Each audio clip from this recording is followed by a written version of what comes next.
અંદર સચરાચરની અંદર ભાષ્યો તો મેં નક્કી કર્યું આમ કે આ પૃથ્વી ઉપર હોય અને એને મૂકવાની ખાલી જગ્યા નથી આમ એ જગ્યાએ પરમાત્મા છે એટલે શ્રી હરજીવનદાસ મહારાજ એવું કહે છે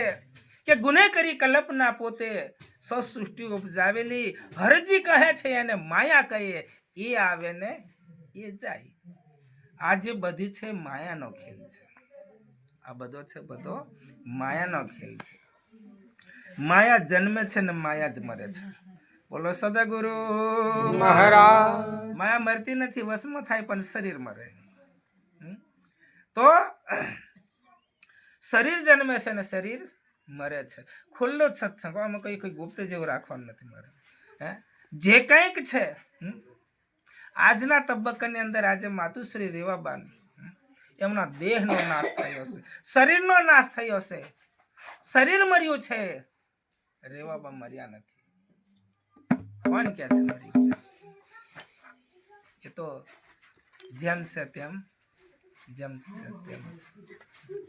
અજરા અમર અવિનાશી છે અખંડ છે સત્ય છે અમર છે આજે અને જે કંઈક નાશ પામે છે શરીરનો જન્મ થાય છે ને શરીરનું મૃત્યુ થાય છે અને શરીરનો નાશ થાય છે અને માયા છે એટલે માયા રેવાની નથી નથી ને નથી ચોથો પડદા થાય છે માયા ઉત્તમ પડદા હા માયા નથી તારી શંભુદાસ મહારાજે સરસ વાત કરી છે કે મન વામતી ફરીશું તારી તું મન શીખો મન મારી જાહેર જગ મેં જુઓ તપાસી એમાં 5 પદાર્થ છે ભારી પહેલો પદાર્થ કાયા તારી એમ કીધું એ કાયમ રહેવાની નથી શરીર સુખને સાચું મોની તું ઉંમર ગુમાવી છે આખી મનવા મતી ફરીશું તારી મન શીખો મન મારી બીજો પદાર્થ બહુ બળ્યો ઉપદ ને અહંકારી માન મોટાઈ મેં ખૂબ જ તનાયો કોણ પુરુષ ને કોણ નારી ત્રીજો પદાર્થ પિરિયા તારી ખૂબ બન્યો ઝંઝારી પુત્ર પરિવાર એ સાથે નહીં આવે વેઠ કરે અરે માયા નથી કઈ તારી ચોથો પદાર્થ ચંચળ લક્ષ્મી મેલ ઝરૂખા બારી ધન દોલત તારી સાથે ના આવે વેઠ કરે સિદ્ધ આ જે બધી માયા નાખી છે માયાનો જે પણ ઉત્તમ પદાર્થ આત્મા જાનો હું કે છે ઉત્તમ પદાર્થ આત્મ જાનો ત્યો સુખ તળી છે ખાની મુવા પછી તારે જે ઘેર જાવું તે જીવ તો લે જાને તાકે જમ ઝપાટે જે નર ઉગરે એને આત્માની ઓળખાણી જે જમરાના ઝપાટામાં જે ઉગરી જાય છે એને આત્માની ઓળખાણ હોવી જોઈએ શંભુ ચરણમાં શાંતિ કહે ત્યાં જમડા ભરતા એટલે આપણને બધાને એક વાત એવી નડી છે શું કે આપણને સંસારનો જે પ્રેમ છે એ બધાને નડી છે કારણ કે આ વસ્તુ આયા એ બંધાય છે બાપ અને બેટાનો ભાવ એવો હોય માં દીકરીનો ભાવ એવો હોય પતિ પત્નીનો ભાવ એવો હોય પતિ પત્નીનો ભાવ એવો હોય એટલો બધો ગાંડા થઈ જાય છે લોકો પણ સતા અંતરનો ભાવ કોઈક જુદો હોય છે આ માયા છે એક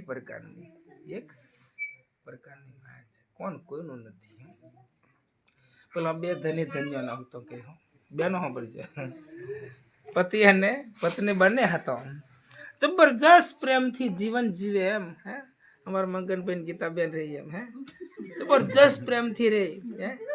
અને એટલો બધો આનંદ મેં આવી જઈને એક દિવસ પેલા ધર્મ પત્ની પેલા ભાઈને એવું પૂછ્યું કે તમે મને બહુ ચાહો છો બહુ પ્રેમ કરીએ છે હું પણ તમને રાખું પણ એક વાત પૂછું એમ તાકે હું મરી જાઉં તો તમે શું કરો એમ પત્ની એમ કે છે કે હું મરી જાઉં તો તમે શું કરો એમ પેલો ભાઈ બહુ હોશિયાર હતો તાકે જો તમે મરી જાય તક હું ગાંડો થઈ જાઉં તો કે છે તાકે હું ગાંડો થઈ જાય એમ નહીં પૂછતી કે બીજો પત્ની લાવો કે નહીં લાવો એમ તો કે ગાંડા કે ગમે તે કરે કે બોલે સદગુરુ ગાંડા હોય તે ગમે તે કરે એમ એટલે કહેવાનો અર્થ એમ છે કે આ બધો પ્રેમ છે એક ભાવ છે ધની ધન્યનો ભાવ હોય પતિ પત્નીનો ભાવ હોય બાપ દીકરાનો અટૂટ વિશ્વાસ ભાવ હોય પરંતુ એ કેવું છે એમ તાકે એક વાત છે કોઈ કોઈનું નથી. આજે કોઈ કોઈનું છે નથી. એકલો આવ્યો છે ને એકલો જવાનો છે. હે જેવી કરણી હશે હે એવું જ થવાનું છે. માટે કદાચ આપણે એક વાત એવી વાત છે કે જેને જન્મ મનુષ્યનું રૂપ ધારણ લઈને ધરતી ઉપર જમ્યો છે એનું જીવતર એના હાથમાં લખાઈને આવે છે. કોણ તમે છો એને હે એને તમે એ કરનાર કોણ છો? ભલે દીકરી માને ગમે એટલો પ્રેમ ભાવ હોય તો શું છે? પણ એક વાત છે, આત્મા જે છે એ કોઈનો બેટો નથી. સાહેબે ના પાડી છે. હે સાહેબ સબકા બાપ હે બેટા કિસી કા નહીં. બેટા હોકર અવતરે વોહી સાહેબ નહીં. હે માટે કદાચ કે હવનું જીવતર પોતાના કપાળની અંદર લખેલું હોય છે, પરંતુ આપણને એક સંસારનો પ્રેમને ભાવને હિસાબે આપણને લાગીને હિસાબે આપણે આ બધું કરીએ. હે નેતા કોઈ મરણ પામે પછી કેમ બહુ રડે કે નહીં? બધો જબરજસ્ત રડતો હોય. એમાં બહેનો પાછો બહુ વધારે લાગે. પુરુષો કરતા બહેનોને વધારે લાગે નહીં ભાઈ. બહુ રડે આમ બધા અવગુણ કરીને એમના ફલાનું ના તે બધું. એક કોઈક ભાઈ ઓફથી જેલા એટલે પેલો આપણા સમાજમાં પાછો પેલો નિયમ પેલું ઠેઠ તો પેલે ઝોપે સુધી પેલું ખાવાનું આલવા જવાનું, 12 દાડા સુધી જવાનું, મૂકવા જવાનું, રડતો જવાનું. કે પેલો રડતો જઈને પાછો વર્ષાબેન કેમ કરે પછી રડે ને? હા પેલા મૂકી આવે પછી રડતો આવે. એવો આપણો સમાજનો એક અંધશ્રદ્ધાનો આ બધું કરતા આવ્યા છે. બરોબર? તે કોઈ ભાઈ બાપથી જાય એટલે પેલો ફોન મૂકીને રડતો પાછળ આવે છે ઘેર. હાવ તાકે તમે એકલા જતા રહ્યા, મને લેતા જતા હતા સારું રહેતું ને એમ કરી રડ્યા હોય. તાકે